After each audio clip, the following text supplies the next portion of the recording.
हर हर महादेव मित्रों, inspiring legends में आपका स्वागत है मित्रों।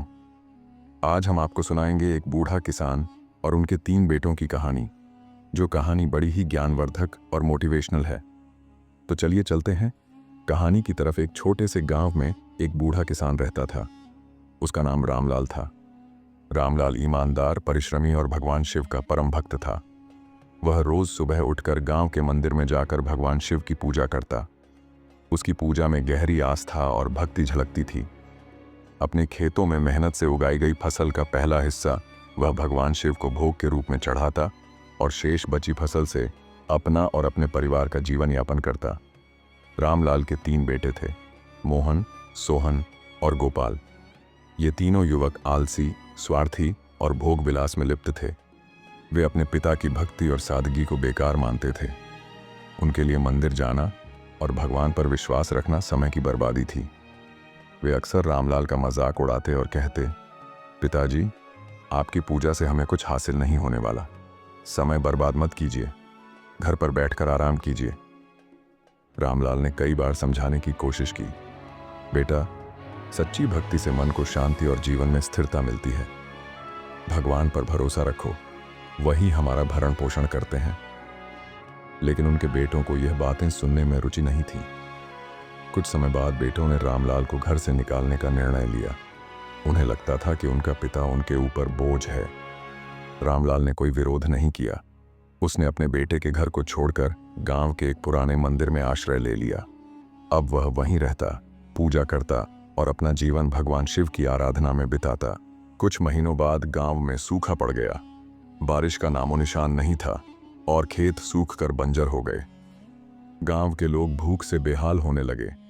रामलाल के बेटे, जो अपने खेतों से धन अर्जित करने के लिए जाने जाते थे, अब पूरी तरह निराश और हताश थे। उनके पास खाने तक के लिए अनाज नहीं बचा था। रामलाल मंदिर में बैठकर भगवान शिव की आराधना करता रहा। उसने अपनी कठिनाइयों को भगवान के चरणों में समर्पित कर दिया। उसकी भक्ति अडिग रही। एक दिन पूजा के दौरान उसने भगवान शिव से प्रार्थना की, हे भोलेनाथ, इस गांव के लोगों पर दया करो, बारिश भेजकर हमारे कष्ट दूर करो। रामलाल की प्रार्थना ने भगवान शिव को प्रसन्न कर दिया। उसी रात आकाश में बादल छा गए और मूसलाधार बारिश शुरू हो गई। गांव के तालाब भर गए और सूखे खेतों में हरियाली लौट आई। फसलें फिर से लहलहाने लगीं। यह देखकर गांव के लोग रामलाल के पास पहुंचे और उससे क्षमा मांगने लगे। रामलाल के तीनों बेटे भी अपनी गलती पर पछताए। उन्होंने रोते हुए अपने पिता से कहा, पिताजी, हमें माफ कर दीजिए। हमने आपकी भक्ति का मजाक उड़ाया और आपको घर से निकाल दिया। लेकिन आज हमें एहसास हुआ कि आपकी आस्था और भक्ति ने ही हमारी जिंदगी बचाई है। रामलाल ने अपने बेटों को गले लगाते हुए कहा, भगवान शिव सच्चे भक्त की पुकार अवश्य सुनते हैं। उन्होंने यह वर्षा हमारे कष्टों को दूर करने के लिए भेजी है। जीवन में विश्वास और भक्ति सबसे बड़ा सहारा है, इसे कभी मत भूलना। उस दिन से रामलाल के बेटे भी अपने पिता के साथ पूजा और सेवा में लग गए।